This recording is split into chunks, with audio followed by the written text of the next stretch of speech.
Olá, meus amigos, que o Deus de Abraão, o Deus de Isaac, o Deus de Jacó, seja com vocês. Ele venha fazer a luz do seu rosto brilhar na sua vida. Que isso aconteça. Essa é uma oração que eu faço. Eu não apenas desejo ou falo palavras, eu quero que o meu Senhor seja glorificado na sua vida. Porque essa é a vontade de Deus para cada um de nós. Deus é Pai. E como Pai, Ele quer ser honrado. Ele quer ser glorificado. Ele quer ser dignificado através dos seus filhos, dos seus servos, para que os outros, os incrédulos, os filhos das trevas, vejam a diferença entre aqueles que são de Deus daqueles que não são. É uma forma de testemunhar da grandeza de Deus nesse mundo. Jesus veio e viveu como servo, para que o Pai fosse glorificado nele, e de fato ele foi. Jesus glorificou o Pai não só com palavras, com cânticos, mas com a sua própria vida. E é isso que Deus quer para você. Você quer saber a vontade de Deus para a sua vida? É isso. Você ser a própria glória dele aqui na terra. Aliás, nós falamos isso semana passada. Mas o que eu queria falar, gostaria de dividir com vocês? No relacionamento servo e senhor, conforme nós vimos falando, que é extremamente importante para você se posicionar, ou melhor, para você se autoavaliar, para que você venha saber quem é você diante de Deus. Só isso. Você usar a sua fé com inteligência para avaliar-se e ver a imagem de Deus na sua vida através da palavra dele. Porque a Bíblia reflete, é como um espelho, reflete a imagem de Deus, do Deus que nós servimos, seja ele o Deus vivo, o Deus de Abraão, de Isaac, de Israel, ou o Mamon. Então, nós carregamos a imagem de Deus neste mundo, do Deus que nós servimos. Então, por exemplo, você que é uma pessoa que está vivendo em comunhão com o Altíssimo, tem o Espírito Santo, essa é a razão da vinda do Espírito Santo. Ele veio para nos guiar toda a verdade e assim o Pai ser glorificado em cada um de nós. Obviamente, quando a pessoa não tem o Espírito Santo, ela não tem a imagem de Deus, ainda porque só o Espírito Santo é capaz de refletir no nosso ser a imagem de Deus. Mas então, falando sobre servos e o Senhor, vamos avaliar uma parábola que o Senhor Jesus falou sobre os servos, os diferentes servos. Aí você vai ver que servo você é, que servo eu sou diante dessa palavra. Ele disse assim, um homem, quer dizer, Deus falou, Jesus falou, que o homem o Senhor resolveu sair por algum tempo e pegou toda a sua riqueza, melhor, pegou os talentos, chamou os servos, 3 servos, e disse assim, você recebe 5 talentos.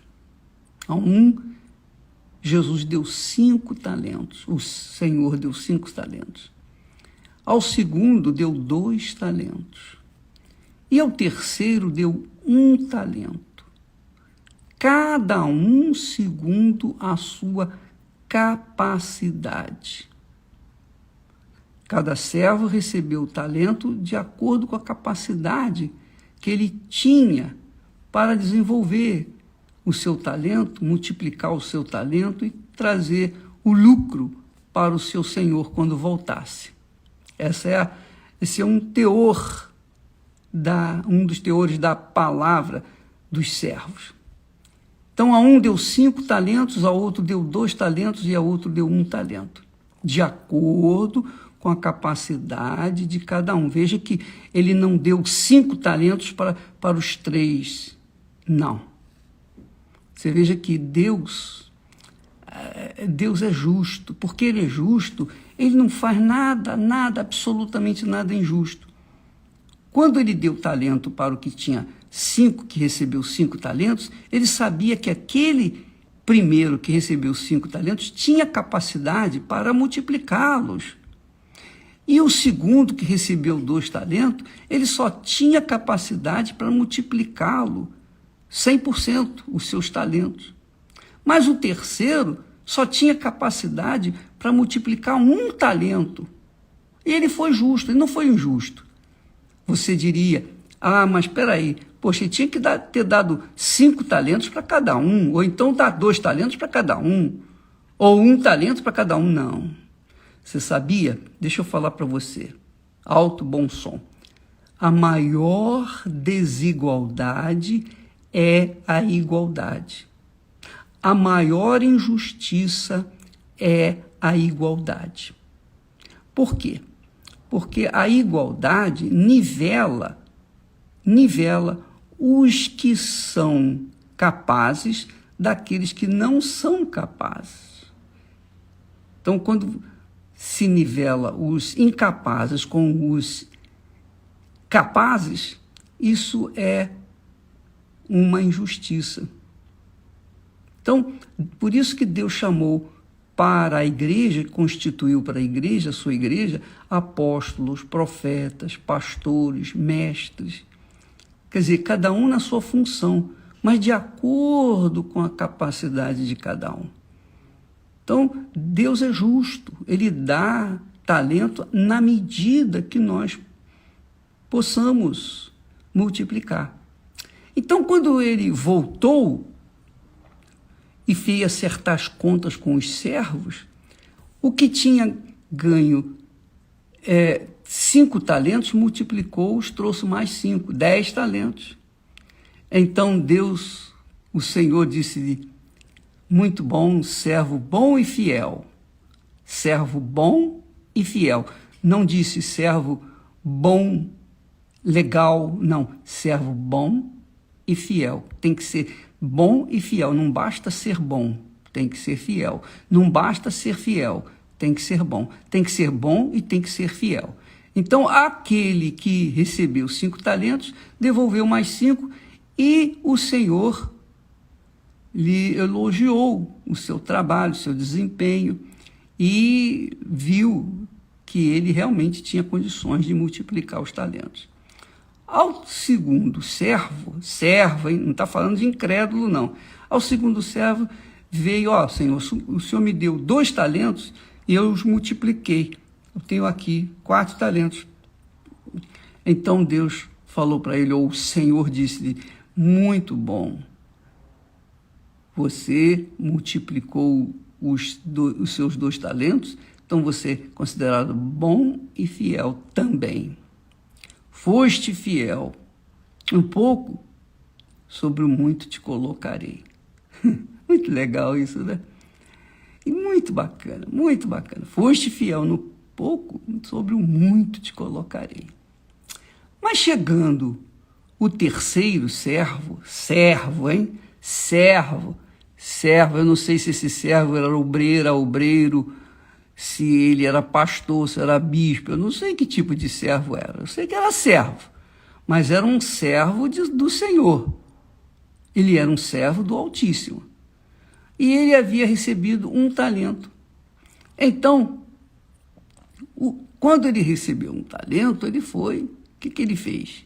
Ao invés de multiplicar o seu talento, ele escondeu o seu talento. Ele disse assim: atemorizado, escondi na terra o teu talento. Aqui tens o que é teu. Porque aquele servo achava que o Senhor era um homem duro, que semeava, ou que ceifava onde não havia semeado e ajuntava onde não havia espalhado. Então aquele servo tinha maus olhos para com o seu senhor. O achava injusto. Quer dizer, ele carregava consigo a malícia, o espírito da malícia. Olhava o seu senhor com maus olhos. Ele era servo, mesmo sendo servo, olhava o seu senhor com maus olhos. Então ele respondeu: sabendo que és um homem assim, atemorizado, escondi na terra o teu talento, e aqui tens o que é teu. Porém o senhor dele disse: servo mau e negligente, ao contrário dos outros que são bons e fiéis, leais. Servo mau e negligente, sabias que ceifo onde não semeei e ajunto onde não espalhei? Então você deveria ter colocado o meu dinheiro, ter dado o meu dinheiro aos banqueiros, e quando eu viesse, receberia com juros.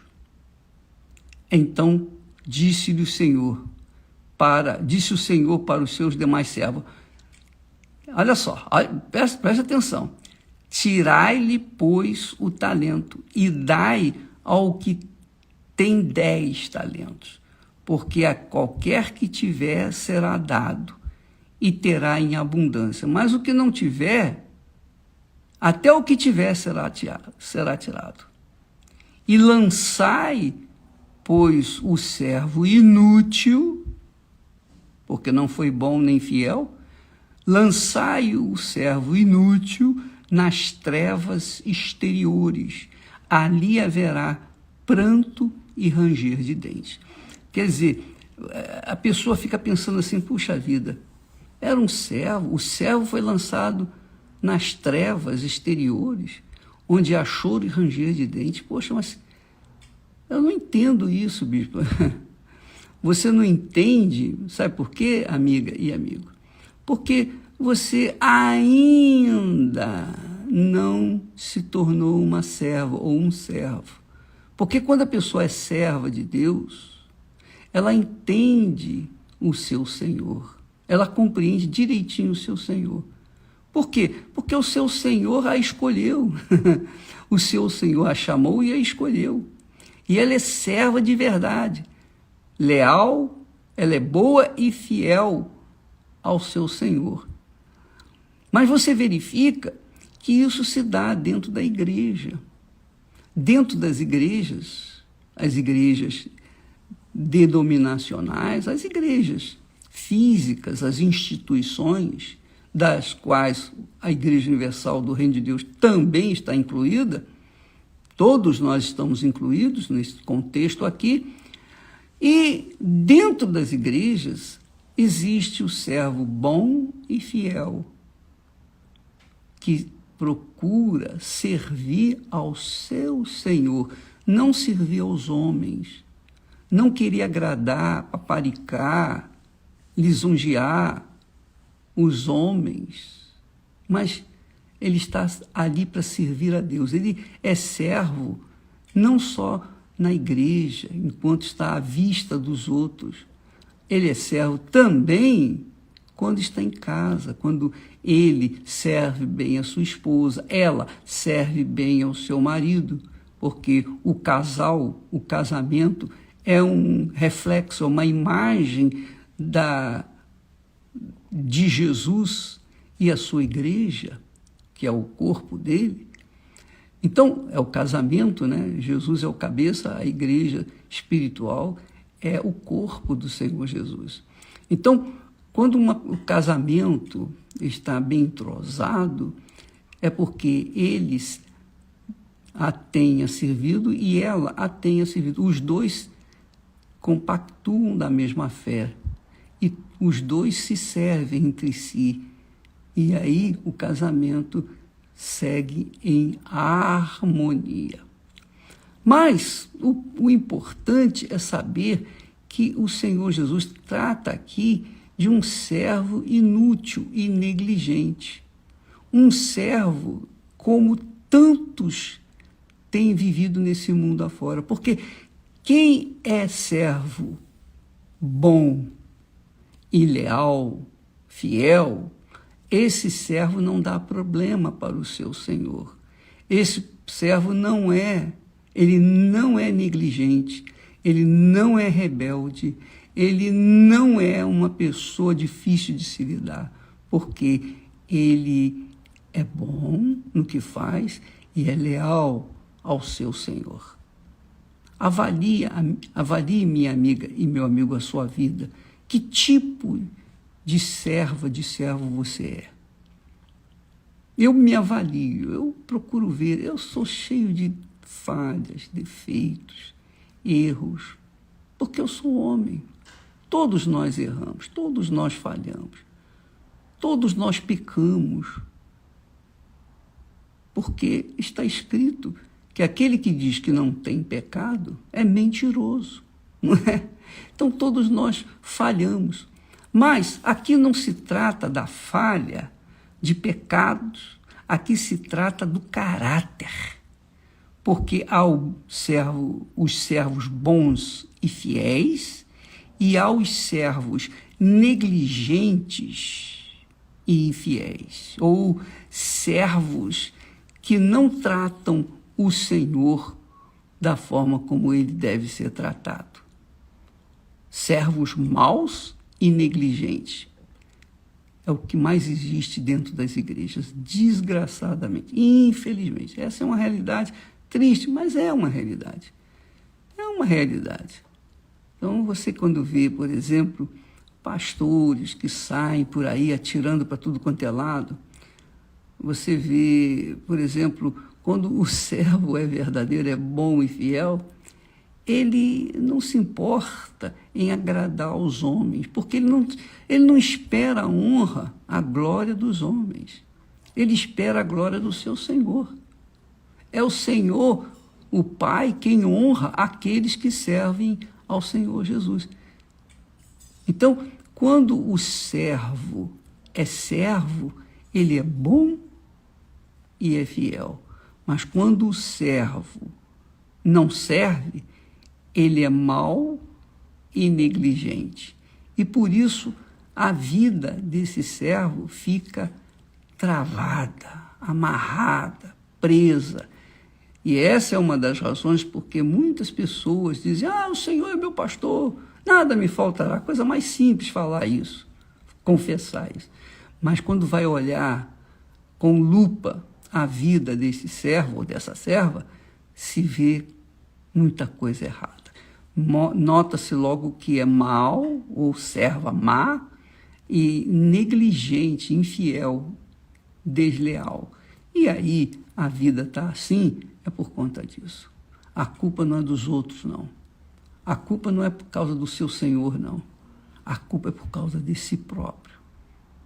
Então, eu gostaria que você meditasse nesse texto, porque ele fala daqueles que servem a Deus e daqueles que dizem que servem a Deus. Você vai vê-los, tanto um quanto o outro, para que você venha colocar as barbas de molho e não venha se iludir seguindo a pessoas, aos seres humanos. A gente não tem o direito de seguir nem mesmo aqueles que se dizem servos. A gente tem que seguir a Jesus, seguir a palavra de Deus. Eu nunca confiei a minha vida ao ser humano, nunca, nunca. Desde o início da minha fé, todas as vezes que o pastor pregava, o meu bispo pregava sobre a palavra de Deus, eu acompanhava o raciocínio dele para não permitir-me ser enganado por alguma palavra má colocada.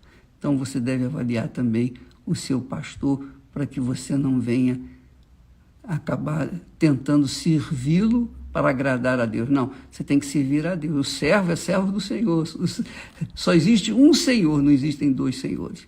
Não existe o Senhor nos céus e o Senhor na terra. Não existe. Só existe um Senhor, nos céus e na terra. E quem é servo, serve ao Senhor dos céus e da terra. E esse servo é bom e é fiel. E esse entrará no gozo do seu Senhor. Graças a Deus. Deus abençoe vocês e até amanhã, no nome do Senhor Jesus. Amém.